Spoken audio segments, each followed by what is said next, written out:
औज़ुबिल्लाहि मिनश्शैतानिर्रजीम बिस्मिल्लाहिर्रहमानिर्रहीम सुब्हानका ला इल्मा लना इल्ला मा अल्लमतना इन्नका अंतल अलीमुल हकीम। अस्सलामु अलैकुम डियर स्टूडेंट्स, आज हम ऑटोमेटा थ्योरी का लेक्चर नंबर 4 करने जा रहे हैं। इस वीडियो में हम एनएफए और डीएफए के बारे में बातें करेंगे कि एनएफए क्या चीज़ है और डीएफए क्या चीज़ है। एनएफए का मतलब है नॉन डिटर्मिनिस्टिक फाइनाइट ऑटोमेटा और डीएफए का मतलब डिटर्मिनिस्टिक फाइनाइट ऑटोमेटा।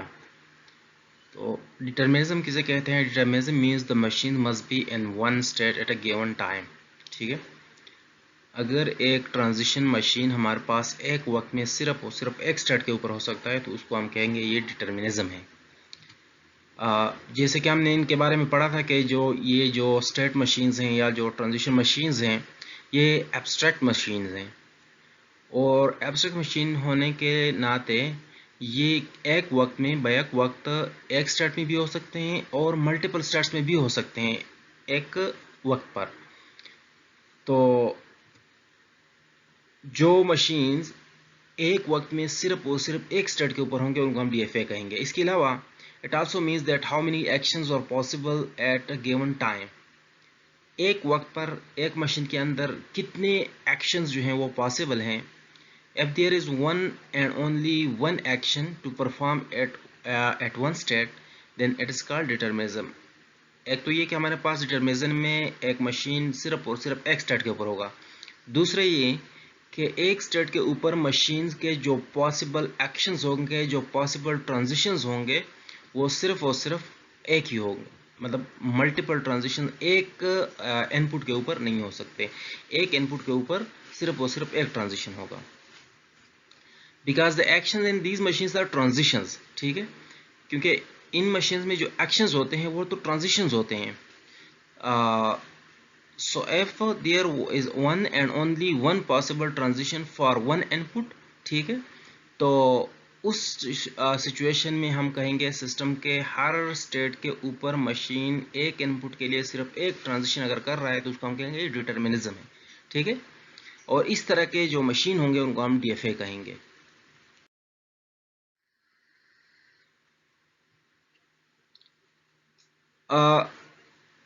एक ऑटोमेटा जो है हमारे पास, एक ऑटोमेटन कैन इधर बी डिटर्मिनिस्टिक और नॉन डिटर्मिनिस्टिक, या एनएफए होगा या डीएफए होगा। एंड डिटर्मिनिस्टिक ऑटोमेटा की क्या फीचर्स होंगी, क्या खासियतें होंगी, वो ये हैं। Number 1, there must be a transition for each input symbol from every state. हर स्टेट के ऊपर हर इनपुट सिंबल के लिए एक ट्रांजिशन होगा। ये हम एग्जांपल के साथ आगे डिटेल के साथ पढ़ेंगे। लेकिन एक स्टेट पे अगर हम मशीन को देखें तो उस स्टेट से जाने वाले रास्ते जो होंगे वो हर एक इनपुट के लिए होंगे, हर एक इनपुट सिंबल के लिए एक रास्ता ज़रूर होगा। चाहे उसमें कुछ ट्रैप स्टेट पर जा रहे होंगे, कुछ दूसरे स्टेट्स पर जा रहे होंगे, लेकिन हर स्टेट के ऊपर जो अवेलेबल इनपुट होगा, जो सिग्मा होगा, उसके हर सिंबल पर ट्रांजिशन मौजूद होगा।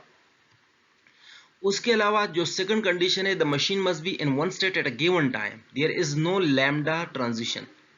अच्छा, मशीन में लैम्डा ट्रांजिशन नहीं होगा या एप्सिलॉन ट्रांजिशन जो है वो नहीं हो सकता डिटर्मिनिज्म के ऊपर या डिटर्मिनिस्टिक फाइनाइट ऑटोमेटा के ऊपर एक स्टेट से लैम्डा ट्रांजिशन होगा। क्योंकि अगर लैम्डा ट्रांजिशन होगा तो उसका मतलब होगा कि हमारे पास जो मशीन है वो बैक वक्त मल्टीपल स्टेट्स में है। ठीक है, लेकिन डीएफए बैक वक्त सिर्फ और सिर्फ एक स्टेट में हो सकता है, दो स्टेट्स में नहीं हो सकता या ज्यादा में से। थर्ड जो इसमें कंडीशन है, there must be one and only one transition edge for a single alphabet from one state. एक स्टेट से जो ट्रांजिशंस होती हैं तो एक सिंबल के लिए सिर्फ एक ट्रांजिशन होगा। ये नहीं है कि स्टेट नंबर ए है। फर्ज करिए हमारे पास कोई स्टेट है और उसको हम कहते हैं ये हमारे पास है स्टेट, कोई एक स्टेट है। उसे मैं कहता हूं कि ए को रीड करने के बाद आप इस स्टेट पर भी जा सकते हैं, ठीक है, और ए को रीड करने के बाद आप इस स्टेट पर भी जा सकते हैं। तो इसको हम कहेंगे कि ये डीएफए नहीं है, क्योंकि इसमें क्या है, इसमें एक इनपुट सिंबल के लिए मोर देन वन पाथ्स जो हैं वो पॉसिबल है, मोर देन वन एजेस जो हैं वो पॉसिबल हैं। लिहाजा इस तरह की मशीन को हम डीएफए नहीं कहेंगे। एक स्टेट से एक सिंबल के लिए सिर्फ और सिर्फ एक एज होगी। और जो इसकी फोर्थ कंडीशन है वो क्या है, back tracking can not be performed in DFA. DFA में हम बैक ट्रैकिंग नहीं कर सकते। और ये जो आखिरी बात है ये डायरेक्टली जो सेकंड बात है उससे रिलेटेड है, क्योंकि लैम्डा ट्रांजिशन है नहीं।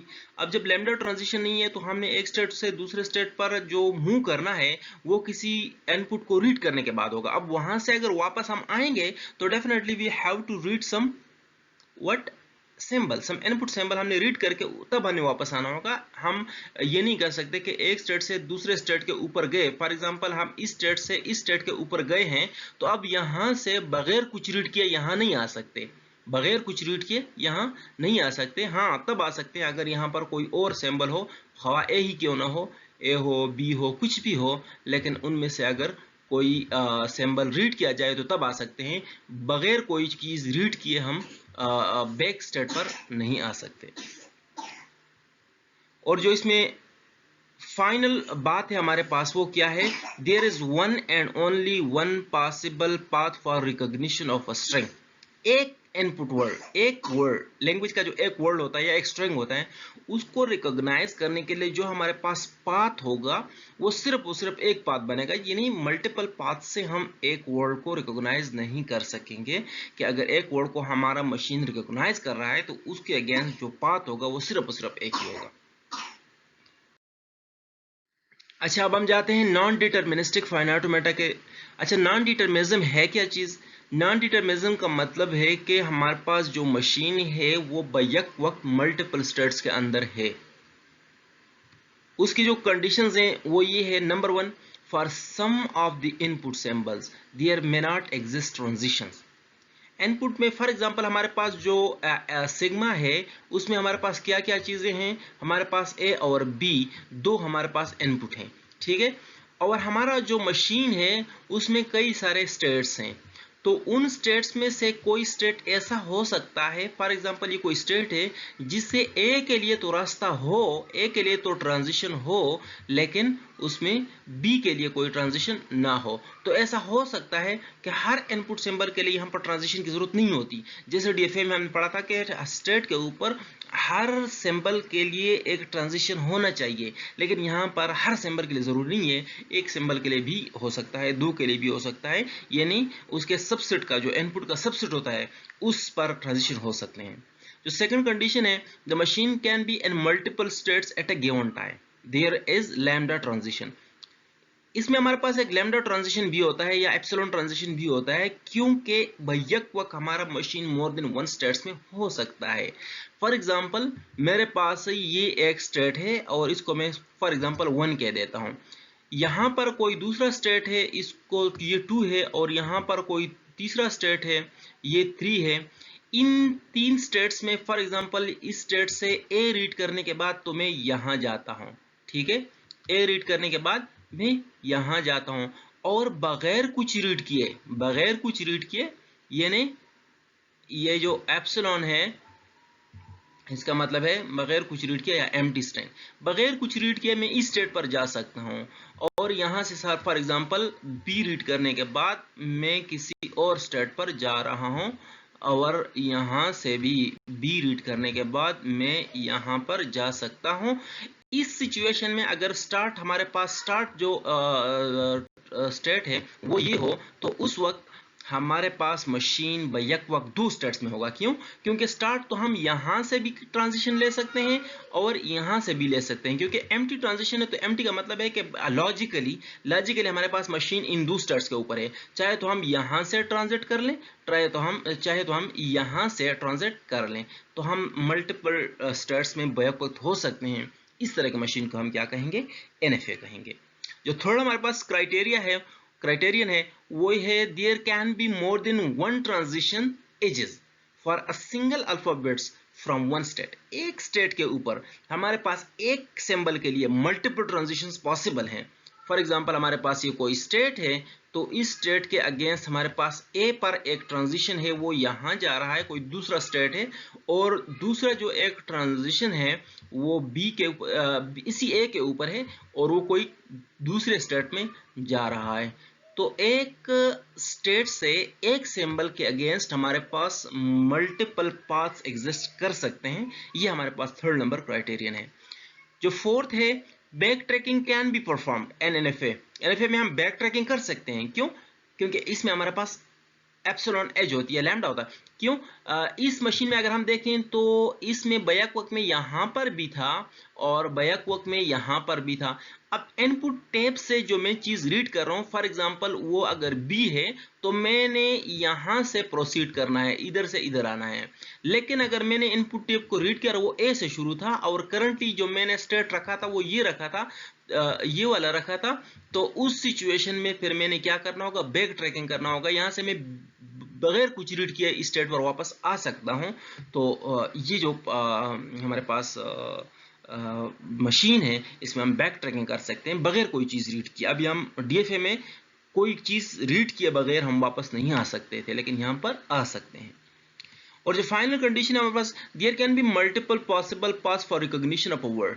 एक लफ्ज को रिकॉग्नाइज करने के लिए हमारे पास मल्टीपल पाथ्स हो सकते हैं। जैसे डीएफए में सिर्फ और सिर्फ एक रास्ता था, यहां पर हमारे पास मल्टीपल पाथ्स एग्जिस्ट कर सकते हैं एक सिंगल वर्ड को रिकॉग्नाइज करने के लिए।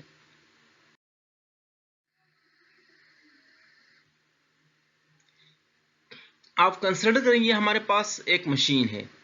इस मशीन की कुछ फीचर्स हैं। सबसे पहले जो वन स्टेट है, इसको यहां से जो एज का निशान यहां पर आपको नजर आ रहा है, ये लगाया गया है। इसका क्या मतलब है कि this is the start symbol. हमारे पास स्टार्ट में मशीन इस स्टेट के ऊपर ही होगा। इस स्टेट से अगर हम 0 रीड करेंगे तो इस एज पर हम ट्रांजिट करेंगे स्टेट नंबर 3 के ऊपर, और अगर हम 1 रीड करेंगे तो इससे हम ट्रांजिट करेंगे यहां पर। सही है।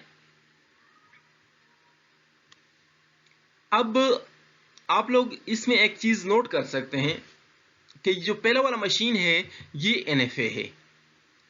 क्यों एनएफए है? क्योंकि हमारे पास जो 3 है, हमने कहा था कि इसके बाकी कंडीशन तो ठीक है, बाकी तो इसमें आप देख सकते हैं कि लैम्डा ट्रांजिशन नहीं है, बैक ट्रैकिंग नहीं हो सकती, सिंगल इनपुट के लिए एक आउटगोइंग एज है, 0 के लिए सिर्फ एक है, 1 के लिए एक ही है, मतलब मोर देन 1 यहाँ पर कोई दूसरा नहीं है जो 0 1 लगा उस पर। लेकिन इसमें एक खामी वो ये है कि 3 से जाने वाले जो रास्ते हैं, जो एजेस हैं, वहां पर 1 और 0 दोनों के लिए 1 और 0 दोनों के लिए हमारे पास ट्रांजिशन मौजूद नहीं है। तो उसको फिर हम अगर डीएफए में कन्वर्ट करते हैं तो 3 से मैंने कहा कि 0 1 से आगे एक ट्रैप स्टेट हमने डाल दिया है। ट्रैप स्टेट का मतलब वो होता है कि अगर मशीन एक बार उस स्टेट पे चला जाए तो वो सारे वर्ड्स को रिजेक्ट करेगा। उसके बाद चाहे यहां पर आप लूप भी लगा लें, यहां पर ए और 0 1 के लिए लूप भी लगा लें, 0 और 1 के लिए आप सेल्फ लूप भी लगा लें। तो ये हमारे पास हो गया इसका इक्विवेलेंट डीएफए। अब ये एक दूसरा मशीन आप नोट करें। इस मशीन में आप देख सकते हैं कि एप्सिलॉन एज आया हुआ है, यहां पर एप्सिलॉन एज है। बाकी इसमें आप देख सकते हैं कि ए से 0 1 दोनों के लिए बात जा रही है, बी से 0 1 दोनों के लिए है, सी से 0 1 दोनों के लिए है, लेकिन यहाँ पर 0 1 के लिए कुछ नहीं है, सिर्फ इनकमिंग एजेस है और यह ट्रैप स्टेट है। ठीक है। अब ट्रैप स्टेट है तो इसके इक्विवेलेंट डीएफए भी बना सकते हैं अगर हम एप्सिलॉन एच को रिमूव कर लें। The formal definition of NFA is like that of a DFA, but its transition function is slightly different. जो हमने जो फाइनाइट ऑटोमेटा के बारे में पिछली वीडियो में बात की थी, इनका जो फॉर्मल डिफिनीशन है वो एग्जैक्टली हम उसी तरह के लिखेंगे। डीएफए का जो फॉर्मल डिफिनीशन हम करेंगे तो कैसे करेंगे? हम कहेंगे कि ये 5 ट्यूपल हैं, इसके 5 ट्यूपल्स हैं। एक क्यों है, सिग्मा है, सिमिलरली इसका एक वो है क्यों नॉट है, इसका एक क्यों 1 है, इसको एफ भी कहते हैं, और फाइनली एक हमारे पास डेल्टा है। तो जो 1 है, कंडीशन नंबर 1 क्या है कि डीएफए के अंदर कुछ क्यों होगा जो फाइनाइट नंबर ऑफ स्टेट्स होंगे, फाइनाइट नंबर ऑफ स्टेट्स होंगे। उसके अलावा जो सेकंड क्राइटेरियन है वो है कि sigma is equal to set of input samples, कुछ इनपुट सैंपल्स होंगे। क्यू नॉट जो is equal to initial state होगा इसमें से एक, और Q 1 is equal to final state are states, कुछ मल्टीपल भी हो सकते हैं। अच्छा, तो इसके जो फाइनल स्टेट्स होते हैं वो मोर देन 1 हो सकते हैं। फाइनली हमारे पास जो 5 नंबर है वो है ट्रांजिशन फंक्शन का। ट्रांजिशन फंक्शन क्या है? ये डेल्टा है कि delta represents a function that is के क्या है, on particular symbol in a particular state. क्यों? अगर हम रीड करते हैं सिग्मा से कोई करेक्टर तो हम ट्रांजिट करते हैं किसी दूसरे क्यों पर, यानी दूसरे स्टेट पर। तो मैं इसको यहाँ पर आई लिख देता हूँ कि ट्रांजिशन आई से अगर मैं सिग्मा में से कोई यानी इनपुट जो सैंपल होते हैं उनमें से कोई रीड करता हूँ तो मैं मूव करता हूँ कहाँ पर, क्यों जे पर, किसी दूसरे स्टेट पर या पॉसिबली उसी स्टेट पर भी। ठीक है, और हम ये लिख सकते हैं कि I can be equal to J, I over J बराबर हो सकते हैं। मतलब ये भी हो सकता है कि एक स्टेट किसी इनपुट सिंबल को रीड करने के बाद अपने आप पर ट्रांजिट कर रहा। अब हम NFA का डिफिनीशन लिखते हैं। तो NFA भी एग्जैक्टली वही चीज है। क्यों? फाइनाइट नंबर ऑफ स्टेट्स होंगे इसमें, sigma set of input symbols होंगे, क्यों नॉट इनिशियल स्टेट होगा, क्यों वन फाइनल स्टेट होगा, या स्टेट्स होंगे, फाइनल स्टेट या स्टेट्स एक भी हो सकता है और मोर देन वन भी हो सकते हैं।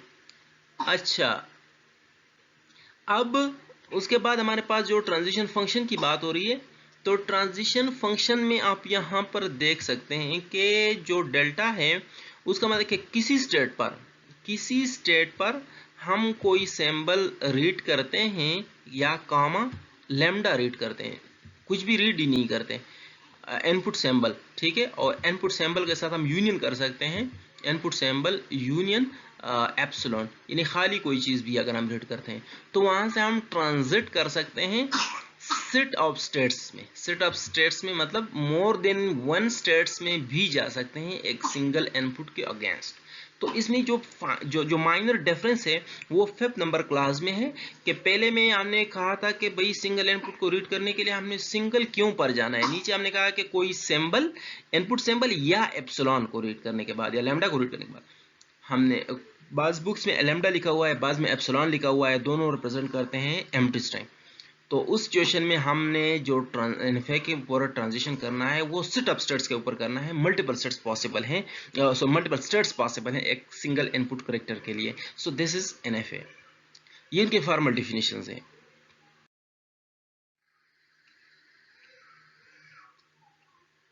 अच्छा, फिर हमारे पास NFA जो है इसके अपने दो टाइप्स हैं, दो किस्म के होते हैं।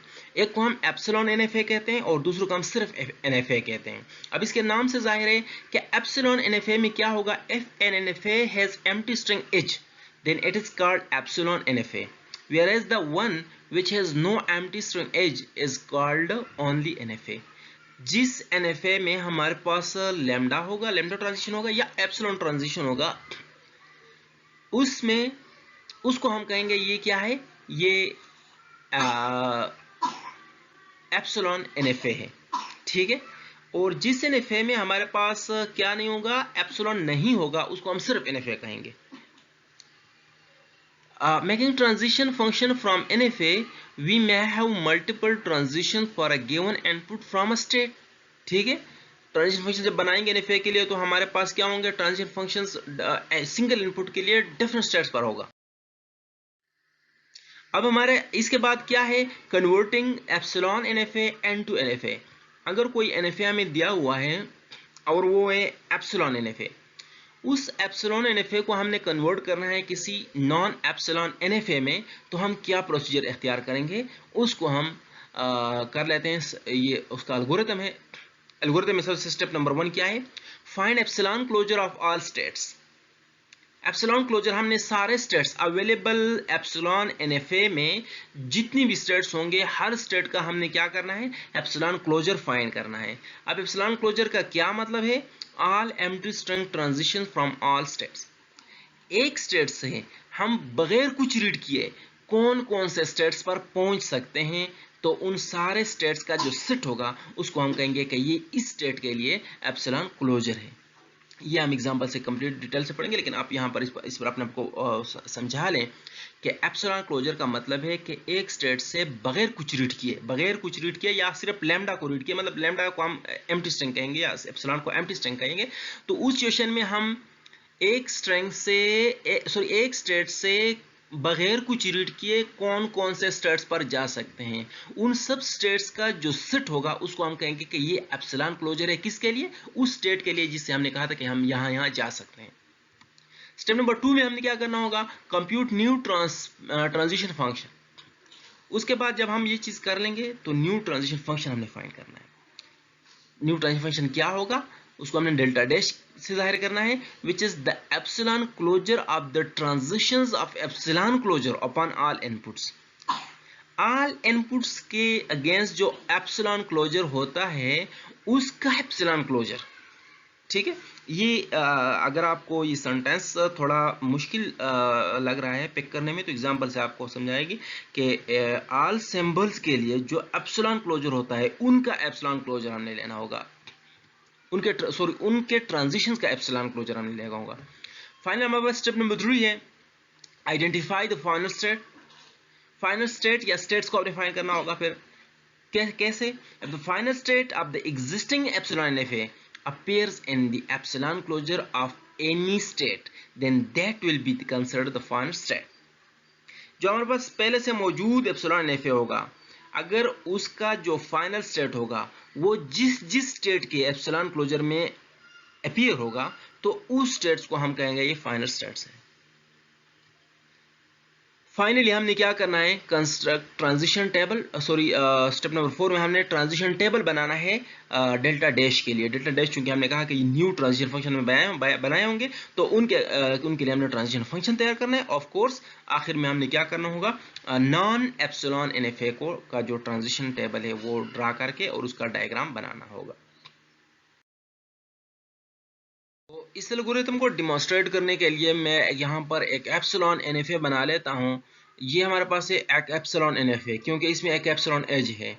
ए से हम 0 रीड करते हैं तो बी पर जाते हैं, 1 रीड करते हैं तो सी पर जाते हैं, और बगैर कुछ रीड किए हम बी पर भी जा सकते हैं, क्योंकि यहाँ पर एप्सिलॉन एज है तो ए से बी पर बगैर कुछ रीड किए जा सकते हैं। इस वक्त हमारे पास इस मशीन के जो एक्चुअली जो स्टार्ट स्टेट है वो तो ए है, लेकिन इसमें बी भी जो काम कर रहा है वो स्टार्ट स्टेट का कर रहा है, क्योंकि हमने कहा कि ए से बगैर कुछ रीड किए हम बी पर जा सकते हैं। तो बैक वक्त स्टार्ट में हमारे पास मशीन स्टेट ए पे स्टेट बी पर दोनों पर होगा।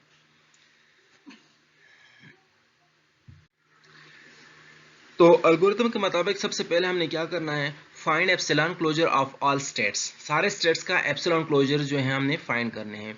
तो मैं सबसे पहले जो हमारे पास स्टेट नंबर ए है उसका एप्सिलॉन क्लोजर मैंने फाइंड करना है। तो epsilon closure of A is equal to A and B. इसका क्या मतलब है कि ए से बगैर कुछ रीड किए मैं कहाँ कहाँ जा सकता हूँ। तो ऑफ कोर्स ए से मैंने कुछ भी नहीं रीड किया तो मतलब मैं ए पर रह सकता हूँ, या मैं ए से कुछ नहीं रीड किया तो बी पर जा सकता हूँ। एप्सिलॉन आप देख सकते हैं कि यहाँ से जो एप्सिलॉन है इसका मतलब है कि ए से मैं बगैर कुछ रीड किए बी पर जा सकता हूँ एम्प्टी स्ट्रिंग के साथ। लिहाजा एप्सिलॉन क्लोजर ऑफ ए जो हमारे पास उसमें ए और बी शामिल हो गए। Similarly epsilon closure of B अगर हम समझेंगे तो एप्सिलॉन क्लोजर ऑफ बी से बगैर कुछ रीड किया हम कहाँ पर एग्जिस्ट कर सकते हैं? सिर्फ बी पर ही रह सकते हैं, हम वहां से कहीं नहीं जा सकते बगैर कुछ रीड किए।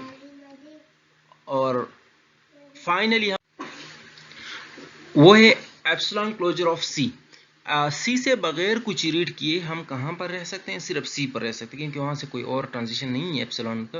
लिहाजा ये हमारे पास हो गए epsilon closures of all transitions. अच्छा, उसके बाद जो स्टेप नंबर 2 है, स्टेप नंबर 2 में हमने क्या करना है? Compute new transition functions. ठीक है, न्यू ट्रांजिशन फंक्शंस जो हैं आपने क्या करने हैं? फाइंड करने हैं। तो एप्सिलॉन क्लोजर्स चूंकि हमने सबके फाइंड कर लिए हैं, अब हम न्यू ट्रांजिशन फंक्शन जो डेल्टा डैश है वो फाइंड करेंगे। अब उसको देखें कैसे करेंगे। हम फर्ज करें ये कर रहे हैं कि के delta dash of A upon 0 input पर 0 के लिए जो न्यू ट्रांजिशन फंक्शन है ए से वो हम फाइंड कर रहे हैं। तो हम कैसे फाइंड करेंगे? वो हम फाइंड करेंगे epsilon closure of transitions of epsilon closure of A upon 0। तो वो which is the epsilon closure, आप इस यहाँ पर जो इंग्लिश है इसको समझ लें यहाँ पर कि which is the epsilon closure of the transition of epsilon closure upon all inputs. सब इनपुट्स पर। अब हम तो सिर्फ 0 का लिया है, इसके बाद 1 का लेंगे, जो 2 होगा तो उसका लेंगे, लेकिन जितने इनपुट सिंबल होंगे सबके लिए लेंगे। यहाँ पर मैं सिर्फ आप फिलहाल 0 के लिए ले रहा हूँ। तो एप्सिलॉन का closure, epsilon closure of transition of epsilon closure of A upon 0 हम लेंगे।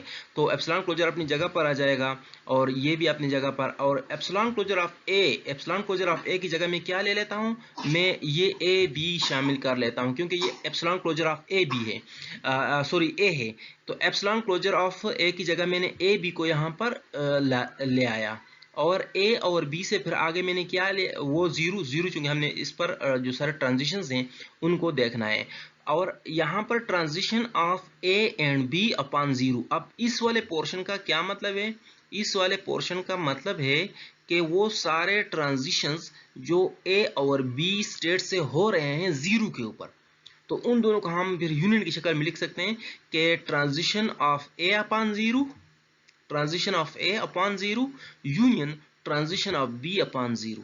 तो ट्रांजिशन ऑफ ए अपॉन 0 का मतलब है कि स्टेट नंबर ए से 0 रीड करने के बाद हम कहाँ जा रहे हैं। तो आप देख रहे हैं कि स्टेट नंबर ए से 0 रीड करने के बाद हम स्टेट नंबर बी पर जा रहे हैं। तो इसकी वजह से इस वाले पार्ट से यहाँ पर बी आ गया। उसके बाद जो हमारे पास जो सेकंड पार्ट है, स्टेट नंबर बी से 0 रीड करने के बाद हम कहाँ जा रहे हैं, तो स्टेट नंबर बी से 0 रीड करने के बाद हम स्टेट नंबर सी पर जा रहे हैं। लिहाजा इस वाले पार्ट से जो आ गया वो सी हो गया। ठीक है, ये अब हमने क्या करना है, epsilon closure of B and C लेना है। तो इसका मतलब होगा epsilon closure of B union epsilon closure of C. तो एप्सिलॉन क्लोजर ऑफ बी क्या है, वो तो बी है। एप्सिलॉन क्लोजर ऑफ सी क्या है, वो तो सी है। इन दोनों का यूनियन अगर हम लेंगे तो बी सी होगा। लिहाजा बी सी इससे आ गया और हमारे पास एक न्यू ट्रांजिशन फंक्शन जो हमने डेल्टा डैश ए 0 के लिए बनाना था वो बन गया। अब हमने क्या करना है, ए डेल्टा डैश बनाना है ए का 1 के ऊपर। डेल्टा, ये आप देख रहे हैं कि ट्रांजिशन फंक्शन हमने ए का बनाना है 1 के ऊपर। तो वो हम क्या करेंगे, epsilon closure of transitions of epsilon closure of A upon 1। A का जो एप्सिलॉन क्लोजर है वो क्या है, वो ए बी है। आप देख सकते हैं वहां पर कि ए बी का एप्सिलॉन क्लोजर है। उसके जो ट्रांजिशंस हैं 1 के ऊपर, उनका हमने क्या, उनके जो ट्रांजिशन हो रहे हैं 1 के ऊपर, उनको हमने लेना है। तो ए से 1, इनको हम इस तरह लिख सकते हैं, transition of A upon 1 and transition of B upon 1। तो transition of A upon 1 union transition of B upon 1। A से 1 रीड करने के बाद कहाँ जा रहे हैं, तो ए से 1 रीड करने के बाद यहाँ आप देख रहे हैं कि सी पर जा रहे हैं, तो सी आ गया। लेकिन बी से 1 रीड करने के बाद हम कहाँ जा रहे हैं, कहीं नहीं जा रहे हैं, उसकी जगह मैंने 5 लगा दिया। और 5 और सी का यूनियन जब फाइंड किया तो सिर्फ सी आ गया। और इसका मैंने एप्सिलॉन क्लोजर लेना है। तो एप्सिलॉन क्लोजर ऑफ सी आप यहाँ पर देख सकते हैं कि एप्सिलॉन क्लोजर ऑफ सी जो है वो सिर्फ सी है, तो सी आ गया। लिहाजा transition function of A upon 1 जो है हमने फाइंड कर लिया और उसकी जगह क्या आ गया, सी। नेक्स्ट जो हमने करना है वो क्या है, वो बी का 0 के ऊपर ट्रांजिशन ऑफ बी अपॉन 0। तो उसको हम क्या कहेंगे कि epsilon closure of transitions of epsilon closure of B upon 0। तो एप्सिलॉन क्लोजर ऑफ बी का क्या मतलब है, एप्सिलॉन क्लोजर ऑफ बी तो बी है, तो इसे सिर्फ बी आ जाएगा। यहां पर इसकी जगह मैंने क्या लिख लिया, बी लिख लिया। अब बी से 0 पर जो ट्रांजिशंस हो रहे हैं, बी से 0 पर जो ट्रांजिशन हो रहे हैं वो कहां पर हो रहा है, वो सी पर हो रहा है। और सी का एप्सिलॉन क्लोजर हमने आखिर में आप देख रहे हैं कि सी का हमने क्या लेना है, एप्सिलॉन क्लोजर लेना है। तो एप्सिलॉन क्लोजर ऑफ सी जो है वो क्या आ गया, वो सी आ गया। यानी बी से 0 पर भी मैंने जो ट्रांजिशन फंक्शन था वो फाइंड कर लिया। अब हमने बी से 1 पर करना है। तो बी से 1 पर जब हम कर रहे हैं तो उसके लिए हम क्या कहेंगे, epsilon closure of transition of epsilon closure of B upon 1।